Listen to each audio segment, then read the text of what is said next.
everyone and welcome. My name's Amanda. Thank you for joining me. And today I'm going to show you how I add my ephemera to my journals.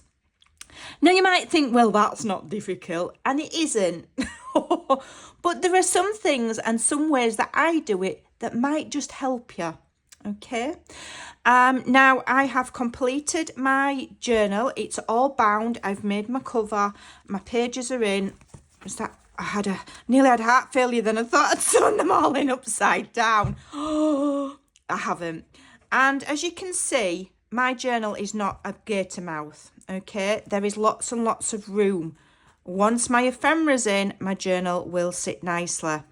And I achieved this, and I've done a video, two videos, one on how to put your signatures together if you don't know which papers to put where, and then I've done another one with hints and tips of how to size your covers, size your spine, and space your signatures to make sure that you get a nice finish. Okay, so let me just show you. I'm going to be adding my ephemera in a way to ensure that I don't get gator mouth.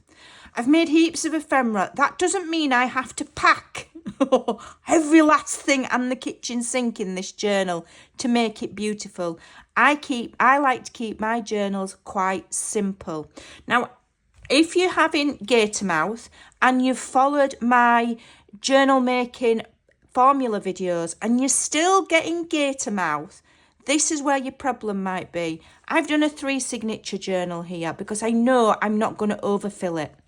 If you love to heavily embellish and you want to throw everything in your journal, and believe me, I've done it myself, then you may well need fewer pages in your signatures and more signatures. So this, for example, is a 3 signature journal because I know I'm not going to overfill it. This was a single one, okay, because I knew I was going to pack it with stuff, but there's not actually a lot of pages in there, okay. This one has got 3 signatures in, but this one has only got 2, okay, because I knew that this was going to be quite plain and I wasn't going to heavily embellish. So if you still end up with gator mouth, even after following my hints and tips, have a look how many pages you're adding to a signature. You might need less pages and more signatures, okay? Meaning you'll need a bigger spine. So, with that out of the way, my many examples of journals. So this is what I do now. I kind of plan it. I do. And that doesn't mean that it's going to lose the flow of the, doing it organically and just doing what you feel. If you plan it, you're going to have a nice spread of ephemera through your journal. So all of these, I've done tutorial videos on them, and today I'm creating using my A Lady's Diary collection. I'll leave a link in the description box below. So here's my pages. Now they're all blank. Okay, now there's one element in these journals that I may end up removing, and that's these envelopes. If I feel like my journal's getting too bulky, I will literally rip these out and I won't bother with them. Same if I feel it's too chunky, okay, I'll take some of the plainer pages out. There's nothing wrong with that. It's sewn in with the 3-hole pamphlet stitch. You can just rip one page and pull the other page out. So if you feel like it's getting too chunky and you're going to end up with that, take some pages out. It doesn't matter, okay? Right, so what do we do? So I tend to make my ephemera in sets. I know how many signatures I've got, and I tend to make, for example, these. I've done 3 of these, and I've told myself that that is 1 for each signature, okay? So I'll get my journal, okay? Let me just move this heap of stuff out of the way. Right, and I'll start looking, and I'll go in my first signature.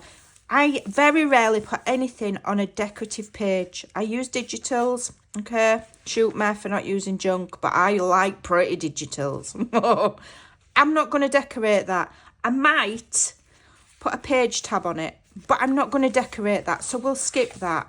And then immediately at the beginning of the journal, I like to have some plain writing pages. So we don't want to interfere with those, because I think if somebody's going to journal in them, they want to start journaling what their journal's about. So I tend to leave that. Okay, then we've got this, and I'm having a look. What have I got? What have I got? So I've got, let me have a look. Let me have a look. So I think that'd go quite nice there. I'm not sure about this though. We're going to go with that. And then what I do is I will interview it. Okay, I'll interview it and I'll pin it down, because I might decide that I want it somewhere else. But once it's glued, it's glued. Okay, so this is like a belly band. So if I glue that top to bottom, I've got all of these little pockets, and then I've got the middle as well. So that's a really nice large embellishment right at the beginning of my journal. Okay, so now I've done that, I'm going to go and I'm going to use the other two pieces, and I'm going to find my second signature, and I'm going to do the same. Now, one way you can do it really easy is to literally look for the same page. The way I arrange my signatures, if you follow my formula, I kind of make my signatures more or less the same, so they're replicated. Okay, although this is not exactly replicated, I don't think, is it? No, it is. I've got plain there and plain there. Very similar. I'm not saying I put pages in exactly the same place, but I keep them similar.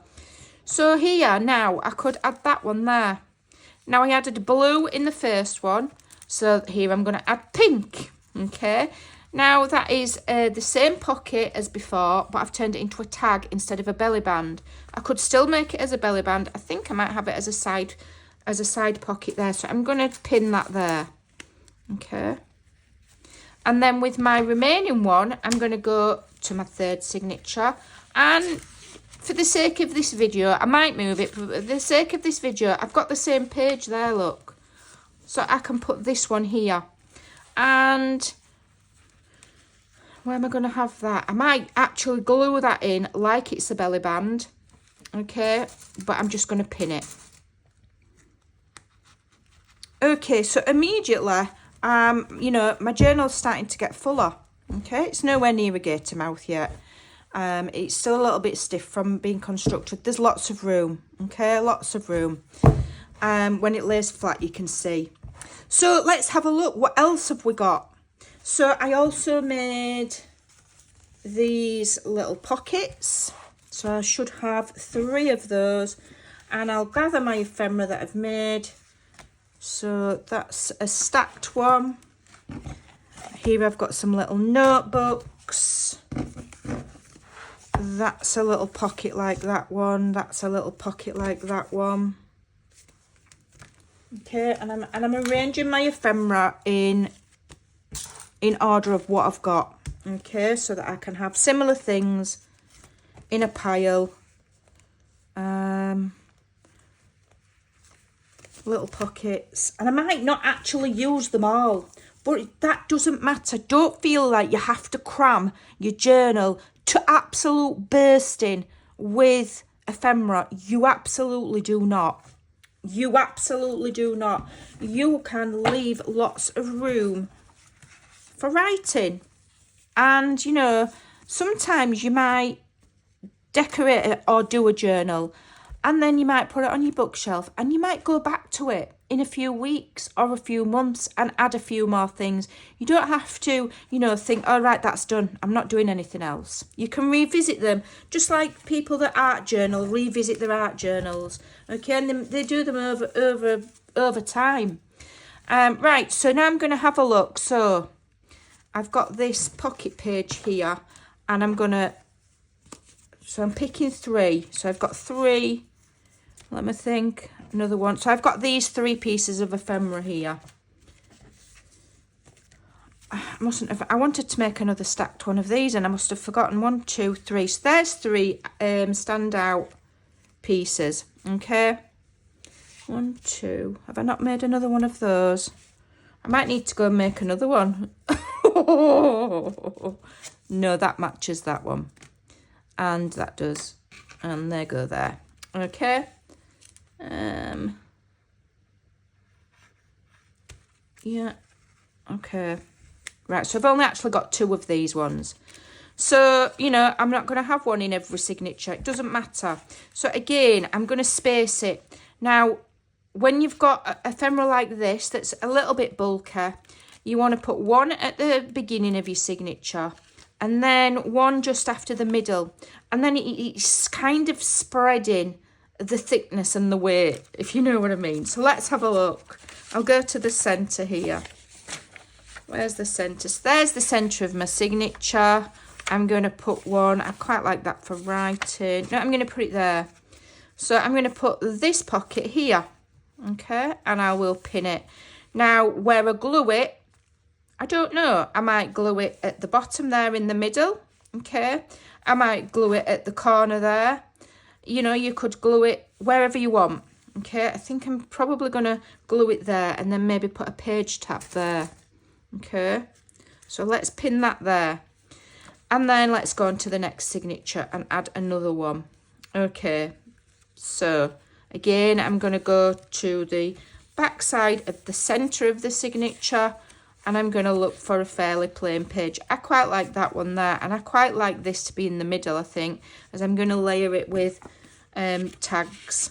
Put my tags in there. Okay, so I'll bob that there. And, you know, if you have a problem with blank space, you can, before you glue it down as well, you've got the option to stencil or stamp or think about, you know, you're giving yourself a bit more thinking time than just banging things down on the page willy-nilly. Not that there's anything wrong with that, okay? Right, so, and then I've got this one, so I'm going to go to my third signature. I'm going to go after the centre, so there's my centre page, and I'm going to go and find a blank. I quite like that for writing. I quite like this, and that's only thin paper. So, as I explained in my formula for creating signatures, some papers I do thin, and some are heavier weight. And the heavier weight ones are for the embellishments, and I like that there. I really like that there. I'm just going to tell myself that I need to move it over because I don't like having loads of things protruding.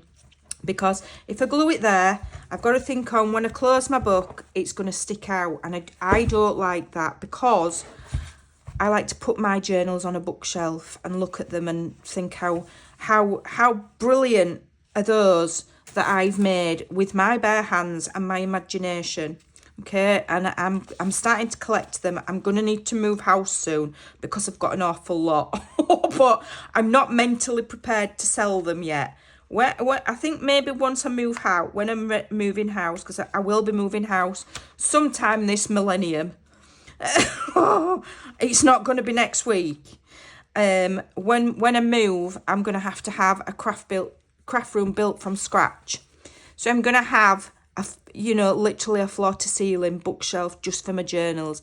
But I might have to sell some because I don't fancy carting all of these to another house with me. Right, so that's that. So again, already we're getting full. Okay, we're starting to get full. So by the time, even with just these few pieces of ephemera in my journal, it's going to start to get full. Okay, and we don't want gator mouth. If it's getting too full, remove some pages, but learn to be ready to stop when your book starts and gets full. learn to just chill. You don't have to have something on every single page. Okay. Right. So now I've got these side pockets here. So let me find 3 of these. One I quite like, a pink one and a blue one. Let me have a look. What's that? Is that one? So I've done some that go that way, some that go that way. Those are little pockets. I'll see. So I've sped this part up. The end part of the video, stay to the end. It will be at normal speed. But I think you kind of get the gist of what I'm saying. If you spread your ephemera out evenly, okay, so start at the beginning, go to the middle, go to the back, and then do the same process, but just move on a few pages. You're going to have a nice spacing of ephemera, because what you don't want to do is start on your first signature, cram it full of ephemera to bursting, and then you get to your second signature and either you've run out of ephemera and you've got to go make some more, or you end up adding too many embellishments, because you feel like you've got to do the same on the second and the third as you've done with the first. And if you've packed the first to absolute bursting, your journal's going to be too full and you're going to end up with gator mouth. So spreading them out evenly and planning it will help you avoid that. Also, don't forget, and I can't emphasize it enough, I'm probably repeating myself, you do not need something on every single page. Every page doesn't have to have a tag in. Look, you can see there I've just added some fun fussy cuts. All right, and as I'm doing this process and I'm spreading my ephemera throughout the journal in, even increments, to make sure that I've got a good flow of ephemera, so I've got a nice even mix throughout the journal and throughout each signature of ephemera and plain pages for writing. I actually do decide to remove those tea-stained envelopes, because I decide that I'd rather have my ephemera that I've already made rather than those envelopes. And those little notebooks that I made, I've decided I'm not going to add them. So you can see me there removing those envelopes. I don't want them. I'd rather have my ephemera. Okay, they won't get wasted because I'll make pockets out of them. The little notebooks that I've made, I'll leave those right to the end, and if I feel like there's room for them, I'll add them. If not, I'll leave them out. So here I'm doing the same thing with page tabs. I've got 3 per signature, and I've got 3 signatures, so that's 9. And I'm spreading them out, so I'm having 1 at the front, high up, 1 in the middle of the signature, in the middle, and then 1 towards the end of the signature, lower down, so that they're staggered, so it's a nice flow. And then I'll repeat the same in the other 2 signatures. This is how I get a good mix of ephemera and plain pages. You will find that you don't need as much ephemera as you think if you plan like this.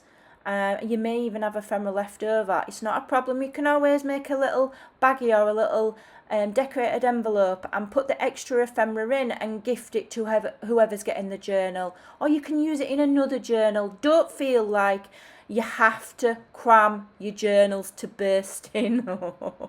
Not if you want to be able to write in them, or you want the owner who receives it to write in it. So that is my journal now full of ephemera. Let me just make sure the camera's straight. I don't want anybody complaining. I don't have gator mouth. I do have leftovers. It doesn't matter. You do not have to pack your journals with everything, as I've said. So I'm happy with this now. If you are making this journal along with me, all I've got to do now is decorate the cover. Okay, whether I do a process video on that or not, I don't know. But I will absolutely come back and show you a final flip through of this journal when it is completed.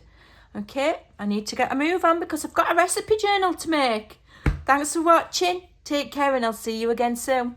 Bye for now.